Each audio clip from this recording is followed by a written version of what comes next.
Boa tarde, hoje é terça-feira, dia 22 de novembro de 2022. Estamos iniciando a primeira edição do ACP Fatos e vamos tratar dos seguintes assuntos. Hospital Sírio-Libanês divulga boletim sobre cirurgia de Lula e diagnóstico não é tão simples. Tribunal Superior do Trabalho está prestes a reconhecer vínculo empregatício em aplicativos. Sabe o que significa isso? 2 milhões de pessoas desempregadas.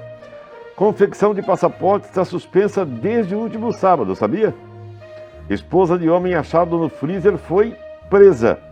Polícia Rodoviária Federal afirma que novos bloqueios em rodovias de Santa Catarina são criminosos e têm caráter diferente.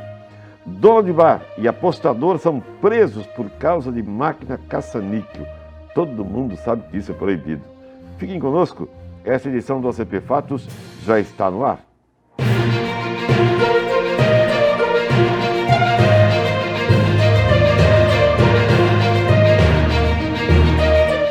Apesar de afirmar a ausência de neoplasia, que define uma lesão que pode ser maligna, o boletim médico do Hospital Sírio-Libanês, divulgado na manhã de ontem, indica a existência de leucoplasia da prega vocal esquerda do presidente Lula. Ele que foi submetido a uma cirurgia no final de semana que passou. Leucoplasia é definida como uma mancha ou placa branca com bordas irregulares, firmemente aderida a uma mucosa, geralmente na boca, como acontece com Lula. Trata-se de lesão pré-maligna, geralmente causada pelo tabagismo ou pelo etilismo, ou seja, cachaça em excesso. E quando aumenta de tamanho, possui de 70% a 100% chances de se transformar em um carcinoma de células escamosas. Quando não aumenta de tamanho, a chance de se transformar em câncer cai de 3% para 15%. Todas as leucoplasias deveriam ser tratadas como lesões pré-malignas por dentistas e médicos, independente de serem proliferantes ou localizadas de acordo com especialistas. Mesmo que a leucoplasia esteja regredindo, nenhum tratamento previne sua reincidência ou transformação maligna. Todas leucoplasias exigem biópsia para análise histológica. No boletim médico que foi divulgado pelo Sírio-Libanês, diz o seguinte: o presidente eleito Luiz Inácio Lula da Silva deu entrada ontem no Hospital Sírio-Libanês para a realização de uma laringoscopia para retirada de leucoplasia de prega vocal esquerda. O procedimento mostrou ausência de neoplasia. Ele teve alta e foi acompanhado pela equipe médica coordenada pelo professor Roberto Calil Filho, Arthur Ketz, Rubens Brito, Rui Imamura, Luiz Paulo Kowalski, Luiz Francisco Cardoso, e diretor de governança do hospital, e o doutor Ângelo Fernandes, que é diretor clínico do hospital. Muito médico, né? Se fosse uma pessoa comum, não teria. Lesões leucoplásicas são encontradas entre 1 a 5% da população mundial, de acordo com estudos científicos. É encontrada com maior frequência em adultos entre 40 e 75 anos de idade e são 2 vezes mais comuns em homens. A incidência é muito maior entre fumantes e etilistas, ou seja, quem bebe muito. O consumo do tabaco e do álcool, simultaneamente, é o principal fator de risco para desenvolver a leucoplasia. A prevalência é maior em países com elevado consumo de álcool e tabaco, como a França, a Rússia, e muito menor no Oriente Médio, onde se consome pouca bebida, até porque é proibido, né? Olha isso aqui. Ministros do Tribunal Superior do Trabalho estão na iminência, ou seja, quase cometendo um erro judicial que depois lamentarão. Eles querem ratificar o entendimento absurdo de vínculo empregatício dos trabalhadores de aplicativos autônomos que receberam do Uber, por exemplo, iFood e outros tantos aplicativos, a chance de ganhar a vida ou complementar a renda.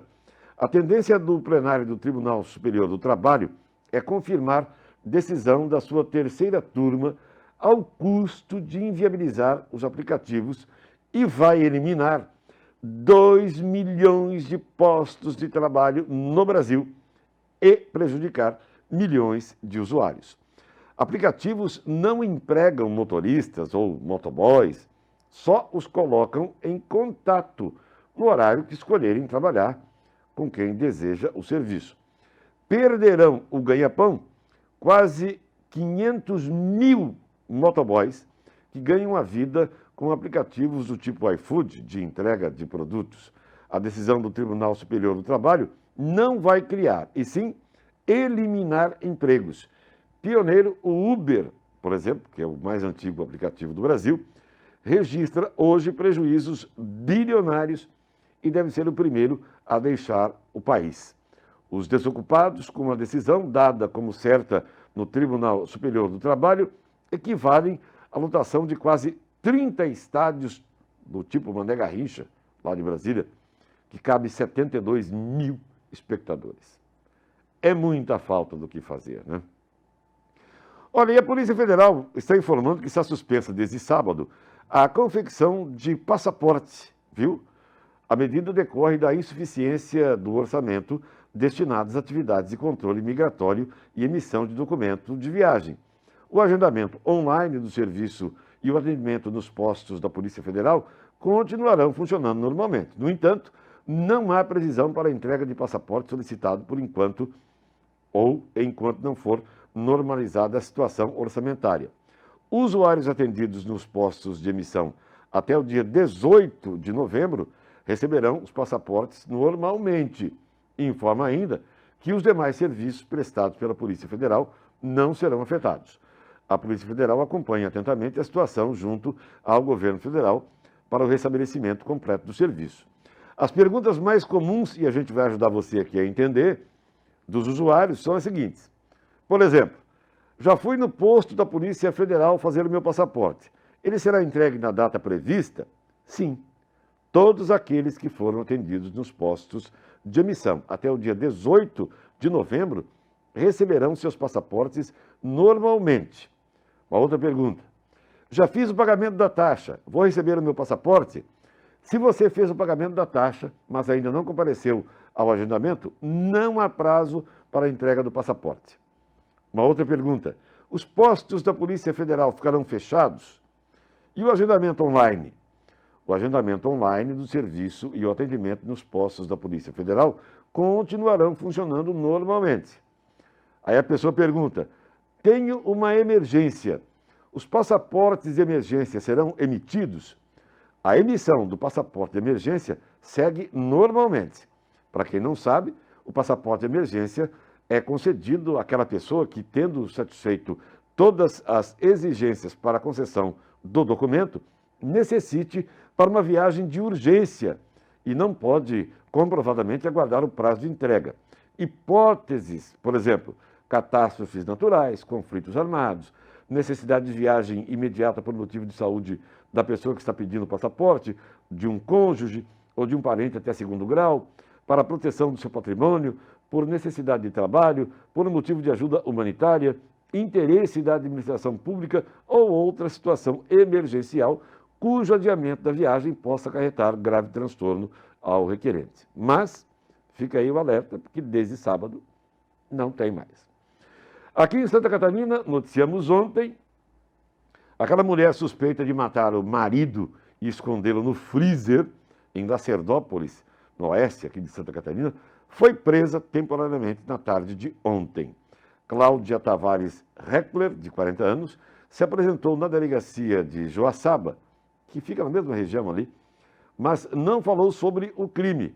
Segundo o delegado Gilmar Antônio Bonamigo, a motivação ainda é apurada. Ela disse que apanhava do cidadão. O advogado dela, de nome Marco Alencar, informou por meio de assessoria que a suspeita se entregou espontaneamente, mesmo sabendo que contra ela existia uma ordem de prisão. Tá? Em nota, o defensor acrescentou que o depoimento de Cláudia está marcado, já havia sido marcado, né, pela polícia. A defesa afirmou ainda que a morte foi motivada por um suposto episódio anterior ou episódios anteriores de violência doméstica, o advogado dela. Diz assim, abre aspas, uma mulher maltratada e violentada física e psicologicamente, que para preservar sua vida, matou. O corpo de Valdemir Heckler, de 52 anos, foi achado na noite de sábado na residência do casal, dentro do freezer. Segundo a polícia, 3 dias após comunicar o sumiço do marido, a mulher foi à delegacia prestar depoimento. Na ocasião, ela disse que o homem havia sumido, etc. e tal, e ela não era considerada suspeita. Mas ela havia apresentado ao delegado, sem comentário, o delegado notou que ela estava com lesões pelo corpo, que possivelmente seria de uma luta corporal. Ela havia concordado em fazer exame de corpo de delito e liberar a casa para que fosse feita uma perícia.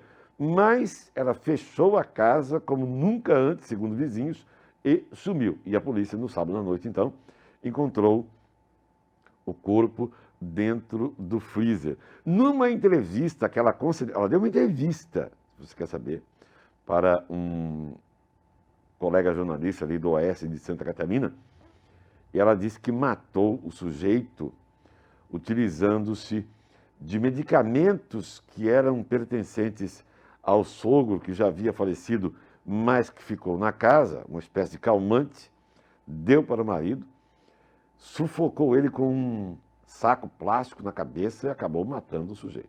Tá? Agora vamos ver o que a polícia disse. E também tem essa questão da defesa, porque, segundo consta, ela sofria maus tratos em casa. E ela disse assim, ó, ainda, sei que vou ficar presa, mas estou aliviada. Eu, hein? Olha, cerca de 30 pontos de bloqueios em rodovias federais espalhados por Santa Catarina foram desobstruídos pela Polícia Rodoviária Federal no nosso estado, com apoio da Polícia Militar, Corpo de Bombeiros, empresas concessionárias, desde a última sexta-feira.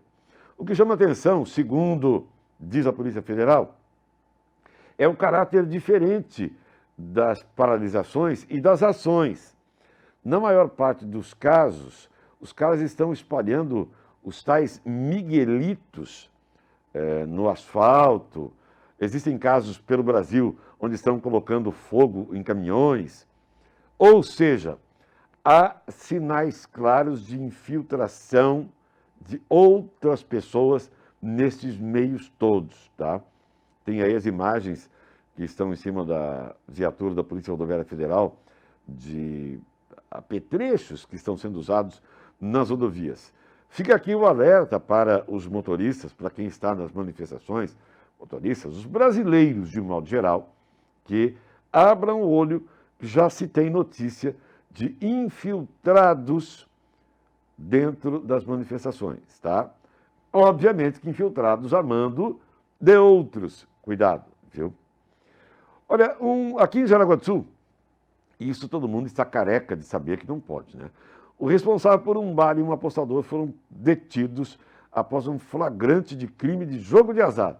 Uma máquina caça-níquel foi apreendida. A ocorrência foi registrada por volta de 21 horas na rua Expedicionário José Ribeiro, no bairro Ilha da Figueira, aqui em Jaraguá do Sul.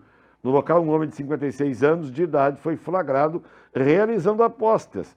O responsável pelo estabelecimento, de 53 anos, recebeu voz de prisão por manter a máquina, o que é proibido, e foram conduzidos à delegacia de polícia.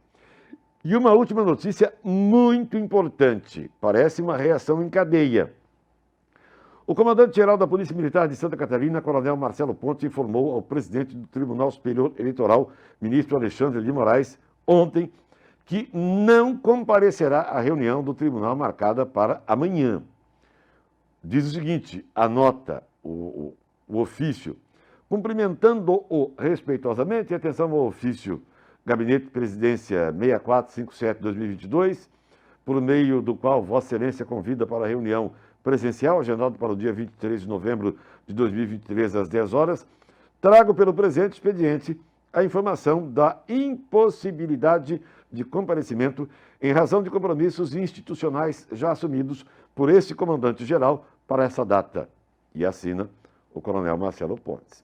Acontece o seguinte, a decisão do coronel Marcelo Pontes ocorreu após um posicionamento idêntico do comandante da Polícia Militar do Paraná, Hudson Leôncio Teixeira, que também não comparecerá à reunião convocada pelo Tribunal Superior Eleitoral. Ainda de acordo com informações, o comandante-geral da Polícia Militar de Santa Catarina também seguiu aconselhamento de coronéis da reserva, oficiais da reserva e da ativa, coronéis que fazem parte da última patente da Polícia Militar, que orientaram o não comparecimento à reunião. Não vou chamar isso de ato de rebeldia, até porque o ministro do Supremo Tribunal Federal não tem o condão entre os seus deveres e possibilidades de mandar num coronel, num comandante da Polícia Militar. Mas isso significa o seguinte, é um recado ao senhor ministro Alexandre de Moraes das polícias militares. Nesse momento, por enquanto, Paraná e Santa Catarina, parece que Minas Gerais também, dizendo o seguinte, olha, o senhor pensa que manda, está querendo mandar demais, nós não vamos. É um ato que pode desencadear outros, fiquem atentos. Por enquanto é isso, nós voltaremos logo mais às 18h45 com uma nova edição do OCP Fatos. Claro, já estamos esperando por vocês. Até lá.